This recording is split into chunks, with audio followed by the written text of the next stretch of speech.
ನಮಸ್ಕಾರ, nutri couple ಚಾನಲ್ಗೆ ಸ್ವಾಗತ. ನೀರು, ಇವತ್ತೇನು ಸ್ಪೆಷಲ್ ಮಾಡ್ತಾ ಇದೆಯಾ? ಇವತ್ತು ಸೌತ್ ಇಂಡಿಯನ್ ಸ್ಟೈಲ್ ಮಡಕೆ ಕಾಳು ಸಾಗು ಹೇಗೆ ಮಾಡೋದು ಅಂತ ತೋರಿಸ್ಕೊಡ್ತೀನಿ. ಬನ್ನಿ, ಹೇಗೆ ಮಾಡೋದು ನೋಡೋಣ. ನಾನು 1 ಲೋಟ ಮಡಕೆ ಕಾಳನ್ನ ಸುಮಾರು 8 ಅವರ್ ನೆನೆಸಿ ಆಮೇಲೆ 24 ಅವರ್ಸ್ ಮೊಳಕೆ ಕಟ್ಟಿಟ್ಕೊಂಡಿದ್ದೀನಿ. ಎಷ್ಟು ಚೆನ್ನಾಗಿ ಮೊಳಕೆ ಬಂದಿದೆ. 1 ಈರುಳ್ಳಿನ ಈ ಥರ ಸಣ್ಣದಾಗಿ ಹೆಚ್ಚಿಟ್ಕೊಂಡಿದ್ದೀನಿ. 1 ಟೊಮೆಟೊ ಹಾಗೂ ಉಪ್ಪು ತೊಗೊಂಡಿದ್ದೀನಿ. ಮಸಾಲೆಗೆ ನಾನು ಒಂದು ಅರ್ಧ ಈರುಳ್ಳಿ ಚೆನ್ನಾಗಿ ಕಟ್ ಮಾಡಿ ಇಟ್ಕೊಂಡಿದ್ದೀನಿ. ಒಂದು 10 ರಿಂದ 15 ಹಸಿಮೆಣಸಿನ್ಕಾಯಿ, ಶುಂಠಿ, ಬೆಳ್ಳುಳ್ಳಿ ಮತ್ತೆ ಒಣ ಕೊಬ್ಬರಿ ತೊಗೊಂಡಿದ್ದೀನಿ. ಬೇಕಾದರೆ ಹಸಿಕಾಯಿನೂ ಹಾಕೋಬೋದು. ಜೊತೆಗೆ ಒಂದು 3 ರಿಂದ 4 ಸ್ಪೂನು ಧನಿಯಾ ಪುಡಿ ಬೇಕಾಗತ್ತೆ. ನಾನು 24 ಡಯಾ ರೋಸ್ಟರ್ AMC ಕುಕ್ಕರಲ್ಲಿ ಇವತ್ತು ಮಡಕೆ ಕಾಳು ಸಾರು ಮಾಡ್ತಾ ಇದ್ದೀನಿ. ಸೊ ಇದನ್ನು ಫಸ್ಟು ಪ್ರೀ ಹೀಟ್ ಮಾಡ್ಕೊಳ್ಳೋಣ. 60 ಡಿಗ್ರಿ ಬಂದಿದೆ, ಪ್ರೀ ಹೀಟ್ ಆಗಿದೆ. ಇದರಲ್ಲಿ ವಿಶೇಷ ಏನಪ್ಪ ಅಂತಂದರೆ, ನಾನು ಒಂದು ಸ್ವಲ್ಪನೂ ಎಣ್ಣೆ ಉಪಯೋಗಿಸ್ದೆ ಇವತ್ತು ಈ ಸಾಗು ಮಾಡ್ತಿದ್ದೀನಿ. ಸೊ ನಾನು ಮಸಾಲೆಗೆ ಏನೇನು ಬೇಕು ಅಂತೆಲ್ಲ ಒಂದು ತಟ್ಟೆನಲ್ಲಿ ಇಟ್ಕೊಂಡಿದ್ನಲ್ಲ, ಇದೆಲ್ಲ ವಸ್ತುನೂ ಹಾಕ್ಕೊಂಡು ಒಂದ್ಸತಿ ಚೆನ್ನಾಗಿ ಡ್ರೈ ರೋಸ್ಟ್ ಮಾಡ್ಕೊಳ್ಳೋಣ.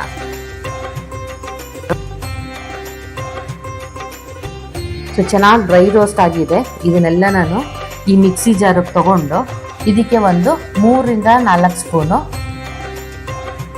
ಧನಿಯಾ ಪುಡಿ ಇಟ್ಕೊಂಡು ಮಿಕ್ಸಿ ಮಾಡ್ಕೊಳ್ಳೋಣ.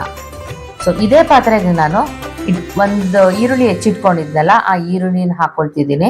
ಮತ್ತು ಟೊಮೆಟೊನೂ ಹಾಕ್ಕೊಂಡು 1-2 ಸರ್ತಿ ಫ್ರೈ ಮಾಡ್ಕೊಳ್ತೀನಿ. ಸ್ವಲ್ಪ ಉಪ್ಪು ಹಾಕೊಳ್ಳೋದ್ರಿಂದ ಈರುಳ್ಳಿ ಮತ್ತು ಟೊಮೆಟೊ ಬೇಗ ಹೊಂದ್ಕೊಳ್ಳುತ್ತೆ ಮತ್ತು ಬೇಗ ಬೇಯುತ್ತೆ. ಒಂದು ಸ್ವಲ್ಪ ಬೇಯ್ತಾನೆ ನಾನು ಇಟ್ಕೊಂಡಿರೋಂತಹ ಈ ಮಡಕೆ ಕಾಳನ್ನ ಹಾಕ್ಕೊಂಡು ಇದನ್ನು ಸ್ವಲ್ಪ ಹುರ್ಕೋತೀನಿ. ಮಿಕ್ಸಿ ಆಗಿದೆ, ಈ ಪೇಸ್ಟ್ನು ಸಹ ಇದಕ್ಕೆ ಹಾಕ್ಕೊಂಡು ಸ್ವಲ್ಪ ನೀರು ಬಾಡಿಸ್ಕೊಂಡು ಹಾಕ್ಕೊಳ್ಳೋಣ. ಇದನ್ನು ಸ್ವಲ್ಪ 1 ಕುದಿ ಬರೋವರೆಗೂ ಹುರ್ಕೊಳ್ಳೋಣ. ಸೊ ಬೇಕಾದರೆ ನೀವು ಕನ್ಸಿಸ್ಟೆನ್ಸಿ ನೋಡಿಕೊಂಡು ಎಷ್ಟು ಬೇಕೋ ಅಷ್ಟು ನೀರು ಹಾಕ್ಕೊಳ್ಳಿ. ಜೊತೆಗೆ ನಿಮಗೆ ರುಚಿಗೆ ತಕ್ಕಷ್ಟು ಉಪ್ಪು ಹಾಕ್ಕೊಳ್ಳಿ. ಕೆಲವರು ಹಸಿಮೆಣ್ಸಿನ್ಕಾಯಲ್ಲಿ ಮಾಡ್ತಾರೆ, ಕೆಲವರು ಒಣಮೆಣ್ಸಿನ್ಕಾಯಲ್ಲಿ ಮಾಡ್ತಾರೆ, ಕೆಲವರು ಅಚ್ಕಾರದ ಪುಡಿನಲ್ಲೂ ಸಹ ಮಾಡ್ಬೋದು. ಸೊ ನಾನು ಇದಕ್ಕೆ 24 ಡಯಾ ಸೆಕಿ ಕ್ವಿಕ್ನ ಯೂಸ್ ಮಾಡ್ತಾ ಇದ್ದೀನಿ. ಸೊ ಲಿಡ್ ಕ್ಲೋಸ್ ಮಾಡಿ ಟರ್ಬೋ ಬರೋವರೆಗೂ ಬೇಯಿಸ್ಕೊಳ್ಳೋಣಂತೆ. ಟರ್ಬೋ ಬಂದಿದ ತಕ್ಷಣ ಸ್ಟವ್ ಆಫ್ ಮಾಡಿಕೊಂಡು ವಾಪಸ್ಸು 60 ಡಿಗ್ರಿ ಬರೋವರೆಗೂ ವೆಯ್ಟ್ ಮಾಡೋಣ. ನೋಡಿ, 60 ಡಿಗ್ರಿ ಬಂದಿದೆ. ಈಗ ಫುಲ್ ಪ್ರೆಷರು ರಿಲೀಸ್ ಆಗಿದೆ. ಇದನ್ನು ಓಪನ್ ಮಾಡಿ ಹೇಗಾಗಿದೆ ಅಂತ ನೋಡೋಣ ಬನ್ನಿ.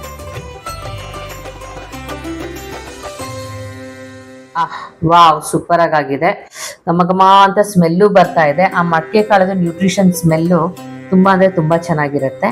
ಇದಕ್ಕೆ ನಾವು ಗಾರ್ನಿಶಿಂಗ್ಗೆ ಸ್ವಲ್ಪ ಕೊತ್ತಂಬರಿ ಸೊಪ್ಪು ಮೇಲ್ಗಡೆ ಹಾಕೋಬೋದು. ನನ್ನ ಹತ್ರ ಇವತ್ತು ಕೊತ್ತಂಬರಿ ಸೊಪ್ಪು ಇರಲಿಲ್ಲ, ಹಾಗಾಗಿ ನಾನು ಹಾಕ್ಕೊಂಡಿಲ್ಲ. ಸೊ ನೀವು ಇದ್ದಾಗ ಹಾಕ್ಕೊಳ್ಳಿ. ಸೊ ನೋಡಿ ಎಷ್ಟು ಚೆನ್ನಾಗಾಗಿದೆ. ಸೊ ಇದನ್ನು ನಾವು ಚಪಾತಿಗೆ, ದೋಸೆಗೆ, ಅನ್ನಕ್ಕೆ ಎಲ್ಲದಕ್ಕೂ ಉಪಯೋಗಿಸ್ಬೋದು. ಸೊ ನೀವು ಸಹ ಮನೆಯಲ್ಲಿ ಮಡಕೆ ಕಾಳು ಸಾಗು ಮಾಡಿ ಟೇಸ್ಟ್ ಮಾಡಿ ಹೇಗಿತ್ತು ಅಂತ ನಮಗೆ ಕಮೆಂಟ್ ಬಾಕ್ಸಲ್ಲಿ ತಿಳಿಸಿ. ಈ ಮಡಕೆ ಕಾಳಿಂದು ನ್ಯೂಟ್ರಿಷನ್ ವ್ಯಾಲ್ಯೂ ಹೇಳೋ? ಇದು ಲೋಡೆಡ್ ವಿತ್ ನ್ಯೂಟ್ರಿಷನ್ ಅಂತಾನೆ ಹೇಳ್ಬೋದು ರೀ.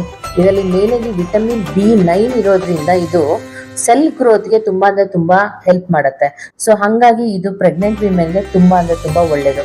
ಇದರಲ್ಲಿ ಲೋಡೆಡ್ ವಿತ್ ಹೆಚ್ಚಿನವಾಗಿ ಆ್ಯಂಟಿ ಆಕ್ಸಿಡೆಂಟ್ಸ್ ಇರುತ್ತೆ, ಮತ್ತು ಇದರಲ್ಲಿ ಕ್ಯಾಲ್ಶಿಯಂ ಜಾಸ್ತಿ ಇರುತ್ತೆ, ಮತ್ತು ಇದರಲ್ಲಿ ಪೊಟ್ಯಾಷಿಯಂ ಇರೋದ್ರಿಂದ ನಮ್ಮ ಬ್ಲಡ್ ಪ್ರೆಷರ್ ರೆಗ್ಯುಲೇಷನ್ಗೂ ತುಂಬ ಒಳ್ಳೆಯದು. ಎಲ್ಲದಕ್ಕಿಂತ ಹೆಚ್ಚಾಗಿ ಇದರಲ್ಲಿ ಕ್ಯಾಲ್ಶಿಯಮ್ಸ್ ಇರೋದ್ರಿಂದ ನಮ್ಮ ಮೂಳೆಗೆ ಮತ್ತು ಹಲ್ಲಿನ ಆರೋಗ್ಯಕ್ಕೆ ಒಳ್ಳೆಯದು. ಇರೋ ನಮ್ಮ ಬಾಳ ಸಂಗಾತಿಗೆ ಏನು ಗಿಫ್ಟ್ ಕೊಡ್ಬೋದು? ಟೈಮ್. ಗಡಿಯಾರ ಅಲ್ಲ ರೀ, ಟೈಮ್ ಅಂತಂದರೆ ಒಬ್ರ ಜೊತೆ ಇನ್ನೊಬ್ರು ಜೊತೆನಲ್ಲಿರೋದು ಅಂತ.